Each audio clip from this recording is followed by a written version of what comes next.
Hola, mi amigo querido. Esta semana hablaremos de decisiones. Nuestra vida, tú sabes, es un puñado de decisiones. Todos los días, a cada instante, estamos tomando decisiones, para bien o para mal, pero estamos decidiendo. Algunas de esas decisiones son intrascendentales, yo diría. Podemos hasta darnos el lujo de fallar. Por ejemplo, si yo decido vestirme con ropa estrafalaria, exagerada, y me voy así a predicar, la gente me va a mirar, se va a reír, va a ironizar tal vez, pero eso no me afecta nada. Yo puedo darme el lujo de colocarme una corbata roja o verde en lugar de una ploma, ceniza, en fin. Son decisiones que no son muy relevantes.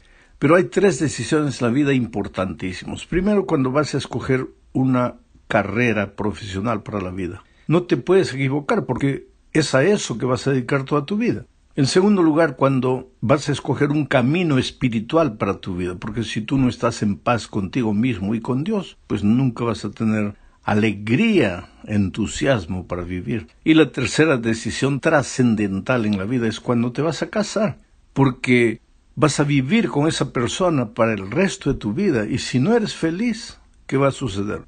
Hoy día muchos jóvenes llegan al matrimonio diciendo, bueno, me separo. Sí, te separas, pero las consecuencias son terribles. Hay cicatrices.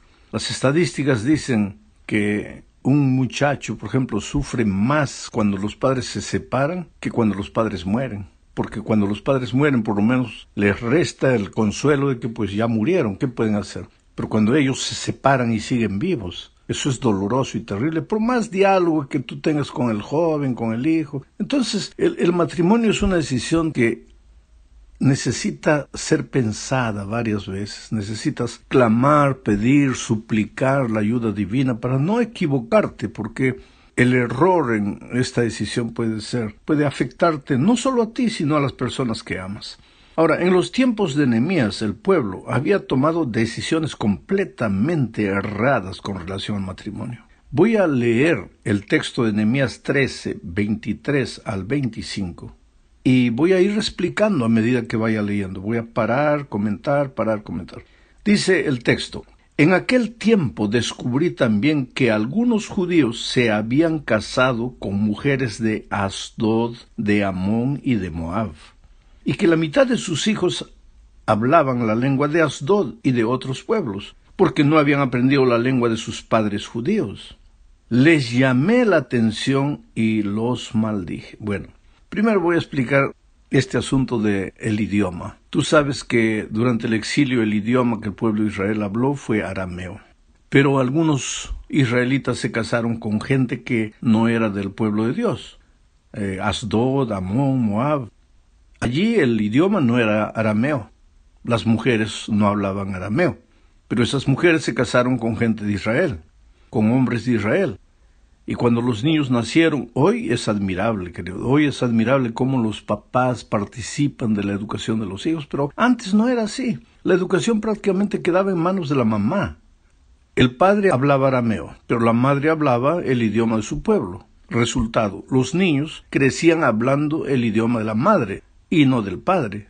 Pero toda la predicación, todo el mensaje que los sacerdotes presentaban, que los profetas transmitían, lo transmitían en la lengua de ellos, el arameo. Por lo tanto, los niños no entendían nada y crecían prácticamente sin el conocimiento de Dios. Resultado, la fe en Dios estaba desapareciendo en la nueva generación del pueblo de Israel. Ahora viene Nehemías y dice que al descubrir esto, dice, les llamé la atención y los maldije. Hay que entender, los maldije no es que Nehemías fue adelante y comenzó a hablar improperios, a insultar, a agredir con palabras. No. Maldije se refiere a que Nehemías simplemente leyó las maldiciones que habían sido registradas en el Torá, porque tú sabes que en el Torá Dios presentó 2 caminos para el pueblo, el bien y el mal, la felicidad, la vida o la muerte. Y dijo, escoge pues la vida. Pero él advirtió y dijo, si tú escoges el camino de la muerte, las maldiciones son estas, te va a pasar esto. Pero si escoges el camino de la vida, las bendiciones son estas, te va a suceder esto y otro. Entonces cuando aquí dice el texto que Nehemías dice, yo los maldije, nada más hizo que leer de nuevo el Torá, las bendiciones y las maldiciones. ¿Qué maldiciones? Dios había advertido que si el pueblo buscase para sus hijos y sus hijas gente de otros países, gente idólatra, gente que no conocía a Dios, gente rebelde, a veces gente incrédula, la influencia de la pareja en el matrimonio es trascendental. Más tarde o más temprano la fe iría extinguiéndose en el pueblo de Dios, que era lo que estaba pasando. Sigo leyendo el texto. Dice Nehemías: les llamé la atención y los maldije. A algunos de ellos les di de golpes y les arranqué los cabellos.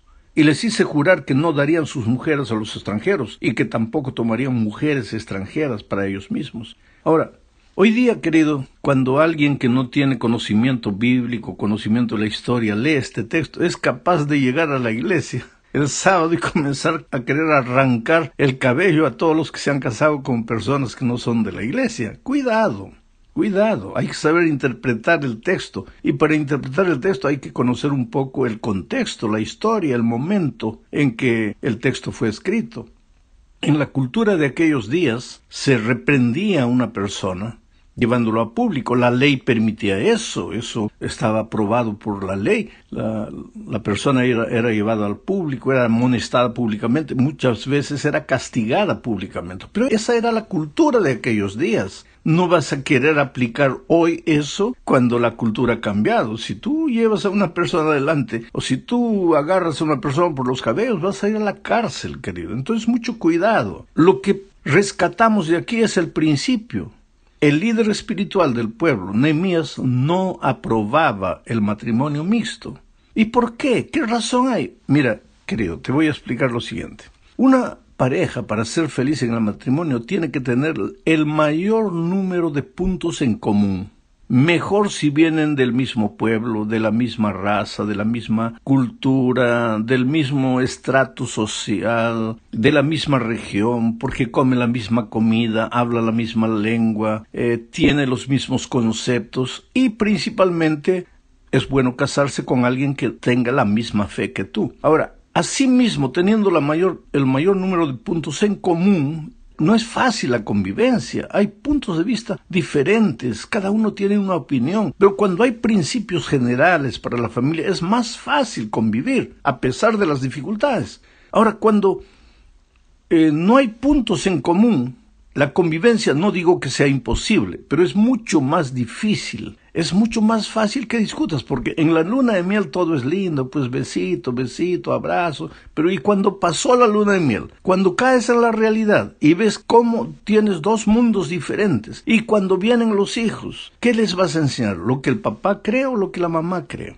Y ahí te vas a complicar la vida. Entonces, por eso, Dios siempre aconseja a buscar una pareja de la misma fe, especialmente de algo tan importante como es la fe. Vamos al segundo punto. En la segunda parte hablaremos de cómo la historia muestra, quiere decir, cómo la historia necesita enseñarnos. La historia debe ser una fuente de enseñanza, de aprendizaje. Necesitamos aprender de nuestros errores pasados. Ahora, eso es lo que Nehemías le dijo al pueblo. Leamos Nehemías 13, 26 y 27.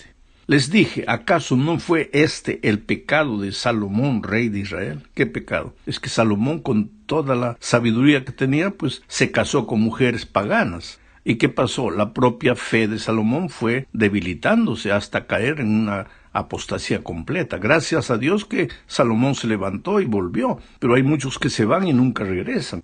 Entonces Nehemías le recuerda al pueblo y le dice, ¿acaso no fue este el pecado de Salomón, rey de Israel? Aunque Salomón fue amado por Dios y Dios le puso como rey de Israel, de los israelitas, y en muchos países no hubo un rey que se le pudiera comparar, aún Salomón pecó por culpa de las mujeres extranjeras. ¿Creen que vamos a permitir que ustedes sigan cometiendo este gran pecado contra nuestro Dios, de que sigan casándose con mujeres extranjeras? Es que la experiencia ha demostrado que, con excepciones, y hay buenas excepciones, hay lindas excepciones. Yo tengo 2 sobrinos que conquistaron con las cuerdas maravillosas del amor el corazón de 2 bellas chicas que vinieron a la iglesia, se bautizaron. Yo puedo decir sin dudas a equivocarme, en toda la familia, que somos casi 90 personas, esas 2 niñas, y si me están oyendo saben que me estoy refiriendo a ustedes, 2, esas 2 niñas son las más cristianas, las más sinceras. Yo admiro la fe de ellas.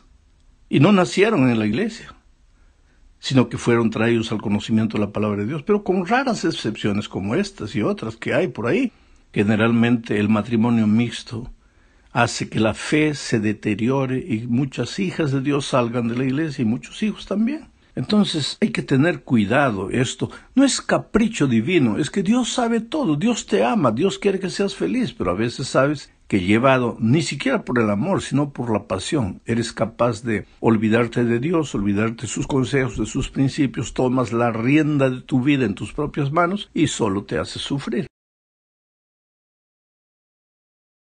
En la tercera parte de este estudio veremos la reacción de Esdras, ya no de Nehemías, ahora es de Esdras, delante del mismo problema de los matrimonios mixtos.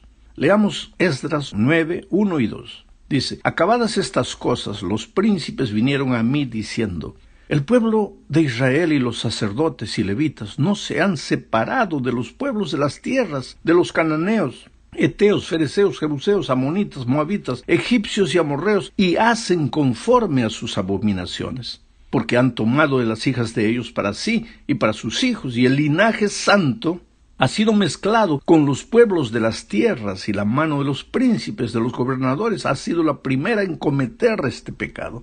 ¿Tú te das cuenta de la situación en el tiempo de Nehemías, de Esdras? Los líderes que deberían dar el ejemplo eran los primeros en estar buscando esposas entre gente que no conocía a Dios. Ahora, el problema aquí no es nacionalismo. No es que el israelita tenía que casarse con israelita, que el peruano con peruano, el alemán con... No se trata de eso. Se trata de la contaminación espiritual. Se trata de la idolatría que a través de gente extranjera entraba al pueblo de Dios. Hoy día ni deberíamos hablar de países, hoy día deberíamos hablar es del pueblo de Dios. El pueblo de Dios que ama a Jesús, quiere andar en sus caminos, tiene principios eternos que están concentrados en la santa ley de Dios. Ahora te casas con una persona que se ríe de esos principios, se ríe de la iglesia, se ríe del evangelio, se ríe del mensaje, no le importa nada. Claro que para conquistarte, dice que todo va a ser lindo, que te va a respetar, pero una vez casado vas a ver el dolor y el sufrimiento. Entonces Dios te ama, Dios quiere que seas feliz y no permite. Y este era el problema en los tiempos de Esdras. Había gente que se había casado con gente de otros países, pero que habían traído la idolatría al pueblo de Dios. Ahora, ¿qué es lo que hizo Esdras? Esto es radical. Esta es la cuarta parte del estudio y es una parte difícil. Es el capítulo 10. Es un capítulo difícil de ser entendido hoy cuando vivimos en un mundo donde lo que importa es ser políticamente correcto. Pero la Biblia no necesita ser políticamente correcta con nadie. La Biblia es bíblicamente correcta. Es Dios el que habla, Dios el que enseña. Y a nosotros nos resta escoger lo que Dios quiere o rechazar lo que Dios quiere. Pero no nos dio Dios el derecho de escoger el mal y llamarle bien. Ese derecho es atribución divina únicamente. Para que entiendas lo que estoy diciendo, vamos a leer Esdras 10, 1 al 3. Dice: mientras oraba Esdras y hacía confesión llorando y postrándose delante de la casa de Dios. ¿Y por qué estaba llorando Esdras? Al ver la situación espiritual. El pecado, la idolatría había entrado a la iglesia de Dios. En cada esquina se veían lugares de adoración a dioses paganos. Y ese nunca fue el plan de Dios para el pueblo de Israel. Esdras, como líder, pues se arrodilló, confesó no solo su pecado, sino el pecado del pueblo, porque así eran los profetas, intercedían por el pueblo, atribuyéndose así el pecado del pueblo. Se postró, lloró, pero cuando estaba orando y llorando ahí, dice, se juntó a él una muy grande multitud de Israel, hombres, mujeres, niños, y lloraba el pueblo amargamente. Entonces respondió Secanías, hijo de Geliel, de los hijos de Elam, y dijo a Esdras: nosotros hemos pecado contra nuestro Dios, pues tomamos mujeres extranjeras de los pueblos de la tierra. Mas a pesar de esto, aún hay esperanza para Israel. Ahora pues hagamos pacto con nuestro Dios, que despediremos a todas las mujeres y los nacidos de ellas, según el consejo de mi Señor, y de los que temen el mandamiento de nuestro Dios, y hágase conforme a la ley. ¿Por qué dice hágase conforme a la ley? es que de acuerdo a la ley de Israel, esos matrimonios mixtos no eran legítimos. Sí, estaban juntos, pero no estaban casados oficialmente. Porque en Israel, para un matrimonio ser valedero, tenía que estar de acuerdo a la ley. No estamos hablando de la ley moral, sino a la ley civil del pueblo de Israel, porque Israel como nación también tenía sus leyes. Esos matrimonios nunca se habían realizado legalmente. Pero ahora viene la pregunta, ¿pero cómo ellos los mandaron? Deshicieron los matrimonios, mandaron a las esposas de vuelta a sus países, llevando a sus hijos. ¿Eso es correcto? ¿Eso es humano? ¿Eso es divino? ¿Ese es el Dios de amor? Este es un asunto interesante para ser discutido, querido. Pero vuelvo a repetir, hay que entender todo desde la perspectiva del momento en que el texto se escribió. La cultura era diferente en aquellos días. Y habían leyes que si alguien tenía un hijo con una señora y ese matrimonio se deshacía, pues esa mujer no quedaba desamparada, ese hijo no quedaba desamparado. El hombre, hasta que muriera, era responsable por la manutención, la sobrevivencia de la mujer y del hijo. Hoy día tenemos las mismas leyes de otras maneras, pero entonces no es así como lees fríamente el texto. Entonces el fanatismo entró, cegó los ojos de los líderes y rompieron los matrimonios y mandaron a las mujeres de vuelta con sus hijos. No es así. Eran medidas que tenían sentido en aquel contexto que hoy tal vez no tengan mucho sentido. Ahora, si quieres saber lo que Dios piensa hoy de su pueblo, tenemos que ir al Nuevo Testamento. Y mira lo que dice 1 Corintios 7, 10 al 14 o hasta el 16. Ahí Pablo escribe y dice, pero a los que están unidos en matrimonio, mando, no yo, sino el Señor. Quiere decir que a veces Pablo escribía opiniones personales. Pero él dice aquí, mando, no yo, sino el Señor, que la mujer no se separe del marido. Y si se separa, quédese sin casar, o reconcíliese con su marido, y que el marido no abandone a la mujer. Y a los demás yo digo, no el Señor, ahora está dando una opinión personal. Si algún hermano tiene mujer que no sea creyente, y ella consiente en vivir con él, no la abandone. Y si una mujer tiene marido que no sea creyente, y él consiente en vivir con ella, no lo abandone. Pero si el incrédulo se separa, sepárese, pues no está el hermano o la hermana sujeto a servidumbre en semejante caso, sino que a paz nos llamó Dios. Porque ¿qué sabes tú, oh mujer, si quizá harás salvo a tu marido? ¿O qué sabes tú, oh marido, si quizá harás salva a tu mujer? ¿Qué es lo que Pablo está diciendo aquí? Que un hermano o una hermana que se casaron con personas incrédulas, por su vida entregada al Señor, pueden ser herramientas para traer a esos cónyuges al reino de Dios. La vida del cristiano tiene que ser una inspiración primero en el hogar. Si el esposo es creyente y la esposa no, pero el esposo tiene el carácter de Jesucristo, claro que esa esposa va a querer ser como el esposo y va a venir a Jesús. Pero si el esposo solo sabe doctrina, es un tipo radical, fanático, intransigente, es un esposo nervioso que grita, que habla improperios y después quiere traer a la esposa a la iglesia, ¿cómo lo vas a traer? Nunca, jamás.